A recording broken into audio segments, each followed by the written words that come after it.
The floor of the New York Stock Exchange is coming apart, and almost no one in the room understands why. It is March 20th, 1923. A stock that should not matter this much is climbing by the minute. $75, $90, $100. The men trading it are not calm men anymore. They sold shares they never owned. They were certain the price would fall. Now the price will not stop rising, and there is only one man left holding what they need. He is not from New York. He has never worked on this floor a day in his life. He is a grocer from Memphis, Tennessee. By noon, the stock has nearly doubled. By midday, it touches $124 a share. The men who bet against him are trapped, and they know it. His name is Clarence Saunders. You have never heard that name before today. Almost no one has, and yet you have walked through his idea 1,000 times without knowing it. He is the reason you push a cart through a grocery store. He is the reason you push a cart through a grocery store. He is the reason you pick food off a shelf yourself instead of handing a list to a clerk behind a counter and waiting. Before he ever set foot on Wall Street, this man rebuilt something so ordinary, so invisible, that the world forgot it was ever invented at all. Hi viewers, quick question before we go further. Have you ever bought something in a store you didn't plan on buying just because you saw it sitting there? Type yes or no in the comments, because that habit, that small human weakness, is something Clarence Saunders understood before almost anyone else alive. He built a palace out of pink marble to prove how far he'd come. Then he lost every piece of it. And then, almost unbelievably, he built the whole thing over again. It sounds invented. Most of it is not. This is a story about a war that started before he was even born, a war that took his father's land and left his family with nothing. It is about a boy who turned that nothing into one of the largest fortunes in America. And it is about what happens when a self-made man becomes so certain of his own genius that he walks straight into a fight he cannot possibly win, twice. So we begin where he began, not in New York, not in Memphis, on a ruined farm in Virginia, in the wreckage of a war that never really left his family. A war does strange things to a family. It doesn't just take the years it's fought in, it reaches forward and takes the years after, too. Clarence Saunders was born in 1881 on a small farm in Amherst County, Virginia. His father had marched with the Confederate Army and come home to nothing. That was not unusual. Thousands of Southern men came home to nothing. But nothing has a way of following a family for generations, and it followed this one straight into the next century. Clarence was 5 years old when his mother died. Whatever softness a childhood is supposed to hold, his held very little of it. By 1891, the family had given up on Virginia entirely. They moved to Tennessee, where his father worked another man's land as a sharecropper, and the boy worked it too. By 11, he was spending his summers in a sawmill and a limestone kiln. His holidays were spent behind the counter of a general store, watching how people bought and sold. He had 2 years of schooling. That was the whole of it. At 14, he left school for good. Most boys who grow up this poor learn to expect very little from life. Clarence Saunders did the opposite. In whatever scraps of time were his own, he read constantly, anything he could find, teaching himself the things no schoolhouse had ever offered him. There is something almost dangerous about a boy like that, a boy who answers to no teacher, who builds his own mind out of stolen hours, often grows into a man who believes he answers to no one at all.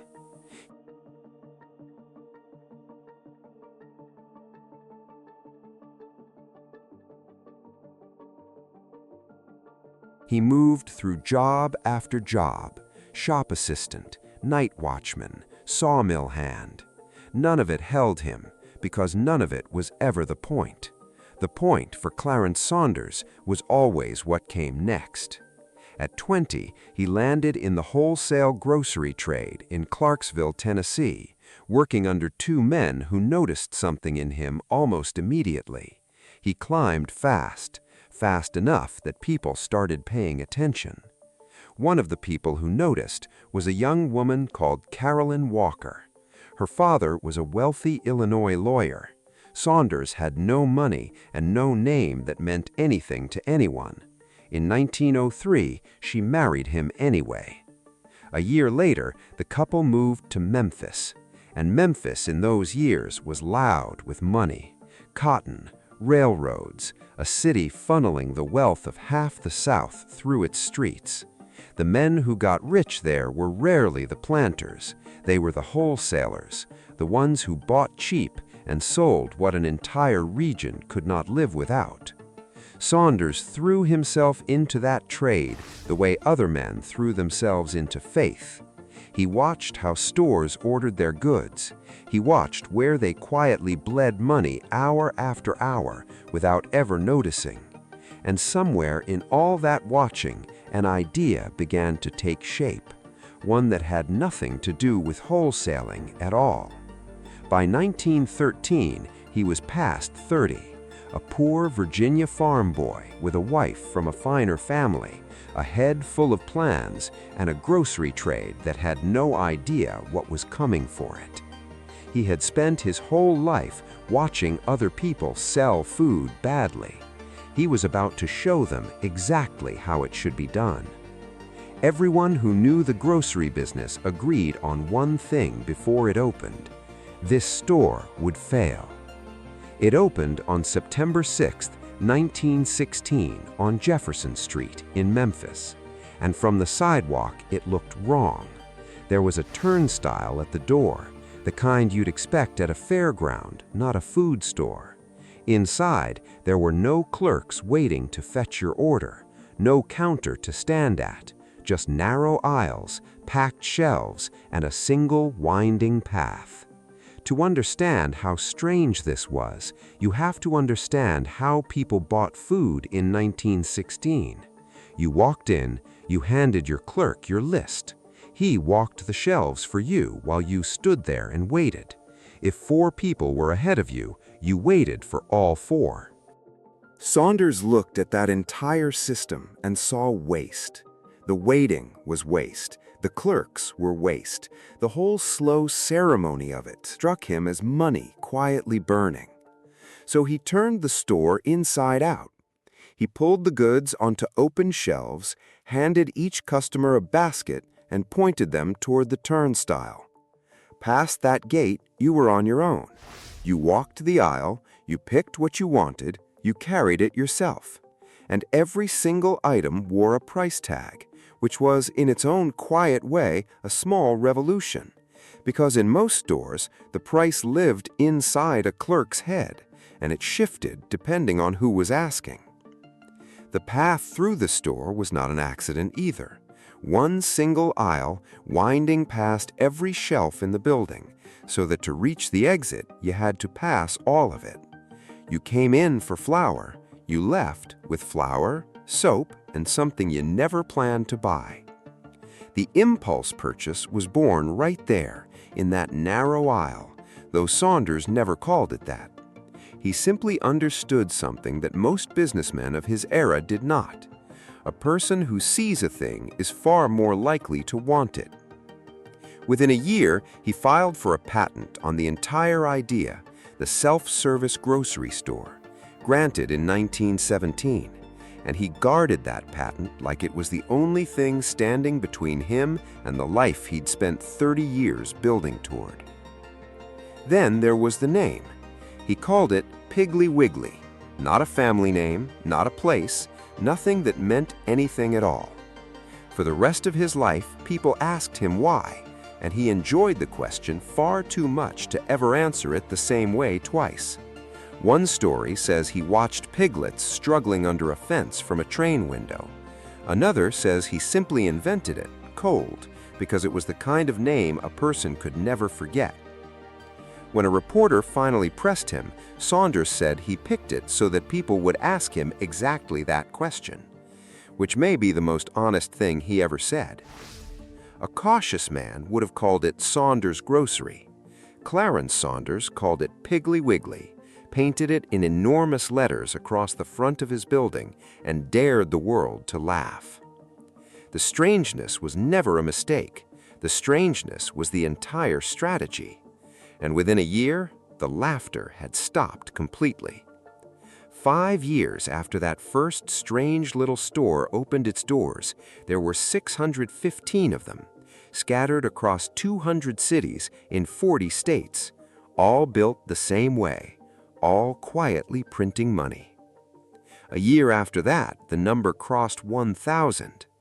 Saunders had built one of the fastest-growing retail chains the country had ever produced, and he had done it using a piece of arithmetic most grocers couldn't follow, even after he showed them exactly how it worked. The arithmetic was franchising. He did not need to build every store himself. He was far too impatient for that.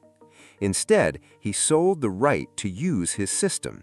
A grocer in Dallas or Denver paid Saunders a fee and built a store to his exact design. The sign out front said Piggly Wiggly. A share of the profits came home to Memphis, where more than 250 employees worked simply to keep the machine fed. His idea multiplied. His own risk stayed still. Imitators came fast, which is always the surest sign that something is working. Handy Andy, Helpy Selfie, Mick or Mac, a Mississippi chain with the wonderfully strange name of Jitney Jungle. Every one of them copying the basic idea, wrapping it in just enough difference to keep Saunders' lawyers at arm's length. He did not seem to mind. A man rarely grows jealous of his own reflection. By 1922, the company was large enough and profitable enough that he did what every ambitious businessman of his era eventually dreamed of doing. He took it to Wall Street. In February of 1922, Piggly Wiggly stores listed on the New York Stock Exchange. A barefoot Virginia farm boy now had his name trading beside the railroads and the steel mills, quoted daily in the financial pages of the same newspapers that had once ignored people like him entirely. The stock climbed. Shares sold for more than $40 each. The dividend ran near 11%, fat enough to make owning the stock feel less like a risk and more like a favor. And while all of that was happening, Saunders was building something else, something enormous, something made of pink Georgia marble. He began construction in 1922 on a wide stretch of high ground in Memphis, more than 36,000 square feet, arches, bay windows, a green tile roof, plans for a private lake, a golf course, an indoor pool, even a shooting range, the way another man might casually want a porch swing. He named it after his 3 children. The people of Memphis chose something simpler. They called it the Pink Palace. Here is the part worth sitting with for a moment. In 1922, Clarence Saunders had the stores. He had the stock. He had a governor who owed him a personal favor. He had imitators chasing his shadow across the entire South. And he had a palace rising out of the ground, one pink stone at a time, as if daring the whole city to look at what he'd built from nothing. He believed completely that none of it could ever be taken from him. 200 miles away, in an office he had never once set foot in, a small group of men were reading his company's numbers and reaching the exact opposite conclusion. They believed the grocer had climbed too far, too fast, and they were about to bet everything on watching him fall. It began with a single failed store. In early 1923, a handful of Piggly Wiggly locations in New York went under. For a company running more than 1,000 stores, this was nothing, a scratch, not a wound. But a few men on Wall Street looked at that scratch and saw an opening. What they launched is called a bear raid. Here's what that means. A trader borrows shares he does not own and sells them immediately, promising to return the same shares later. If the price falls the way he's betting, he buys them back cheap and keeps the difference. The lower the stock sinks, the more he earns. A group of speculators decided Piggly Wiggly was ready to fall. They began selling the stock short, whispering that the chain was overbuilt, overvalued, a southern trend on the edge of collapse. The price began to slide. And down in Memphis, Clarence Saunders read about it in the papers and lost his temper completely. He did not see this as a financial maneuver. He saw it as an insult, not just to his company, but to him, to the very idea that a barefoot Tennessee grocer belonged on the same exchange as men who'd never worked a single day in their lives the way he had. He said Wall Street had swooped down on his company like a bird on a chicken, and he decided, with the total, unshakable confidence of a man who had never truly lost anything, that he would break Wall Street in return. A careful man would have let the business speak for itself. Saunders did the opposite. He borrowed $10 million from a group of Southern bankers. In today's money, that figure is worth well over $100 million. Then he walked into the open market and began buying his own company's stock by the fistful. Within a week, he held more than 100,000 of the 200,000 shares in existence. The price that had sagged toward $39 began to climb, 40, 50, 60, and kept climbing. He arrived in New York on a private railroad car, trailed, according to the papers, by armed guards carrying suitcases stuffed with cash. One newspaper told its readers that Wall Street had better lock its safes because the grocer from Memphis had come to teach the city how the game was really played. To half the country, it was the greatest show in years. Farmers who had never owned a single share of anything in their lives were rooting for him by name. What almost none of them understood, what Saunders himself did not fully grasp yet, was that he hadn't won anything. He had built a trap, and he was standing inside it, right alongside everyone he meant to catch.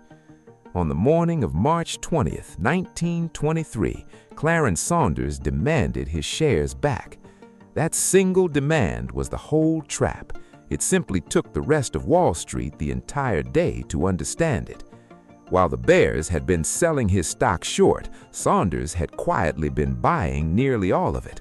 By that Tuesday, he claims to control all but around 1,100 of the 200,000 shares in existence. Nearly every piece of paper proving ownership of Piggly Wiggly sat locked in his vault. This is called a corner.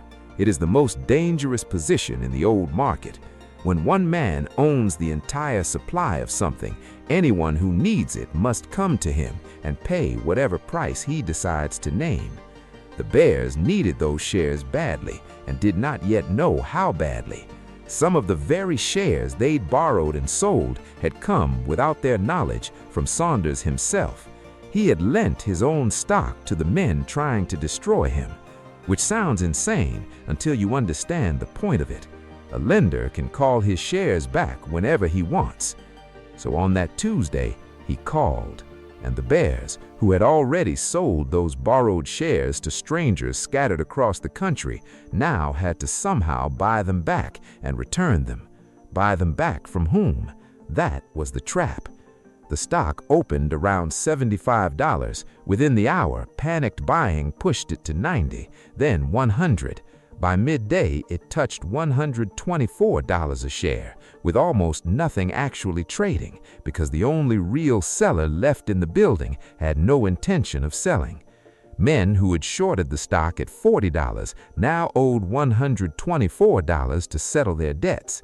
Every dollar the price climbed came directly out of their pockets and into his. For a few hours that afternoon, Clarence Saunders was the most envied businessman in America. He believed the fight was over. It wasn't. Powerful institutions rarely lose gracefully. When one is about to be beaten, it reaches for the rule book, and if the rule book won't save it, someone quietly rewrites it. That afternoon, while Saunders sat in New York counting a fortune that existed only on paper, the governing committee of the exchange gathered behind closed doors. They made two decisions. The second one ended him. First, they suspended all trading in Piggly Wiggly stock, freezing the price and stopping the squeeze cold. Then came the real blow. Under normal rules, the trapped bears had exactly 1 day to deliver the shares they owed. The committee gave them 5. 5 days handed to the very men who were drowning for no reason that served anyone but them. Those extra days mattered more than almost anything else in this entire story, because the missing shares weren't sitting in New York vaults. They were scattered across the country in the hands of ordinary people who had bought a few shares years earlier and forgotten them entirely. In 1 day, the bears could never have found them. In 5 days, they found nearly all of it. Telegrams went out to towns most of these financiers had never heard of. Strangers offered ordinary people around $100 a share, double what they'd paid, for stock sitting forgotten in a drawer. People sold, delighted, with no idea they were quietly rescuing Wall Street and burying a grocer from Memphis at the very same moment. Saunders fought until the very end. He offered to settle at $150 a share if the bears moved quickly, $250 if they dragged their feet. It made no difference at all. By the end of that week, the bears had covered their debts. But here is the cruelest detail in the entire affair. They paid him back in shares of his own company, not the fortune he'd imagined collecting, but stock that was now frozen and very nearly worthless. He had won his corner in the narrowest technical sense. He had no money at all. And beneath that mountain of paper sat a $10 million debt that was very real and very much due. By August of 1923, Clarence Saunders resigned as president of the company he had built from one strange little store. He signed over nearly everything he owned to his creditors: his stock, his automobiles, and the Pink Palace, the marble house he had poured a fortune into and never once spent a single night inside. A year later, he was formally bankrupt. The newspapers that had celebrated him weeks earlier now had a new name for him. Most men do not come back from a fall like that. Clarence Saunders was not most men. Within a year, he was opening grocery stores again, and the name he chose told everyone exactly what kind of man he still was. He called the new chain Clarence Saunders, sole owner of my name. He built his stores directly across the street from Piggly Wiggly locations, daring his old company to compete with the very man who had invented the entire system they still used. It worked. Within a few years, he was a millionaire again. He built a second estate outside Memphis. He even bankrolled a professional football team, the sole owner Tigers, and in December of 1929, they beat the reigning league champions, the Green Bay Packers, 20-6. The league invited his team to join. Saunders said no. Then came October of 1929, and the crash that took the whole country down with it. His second empire collapsed in the early 1930s, not from a rival this time, but from a broken economy no man could out-argue.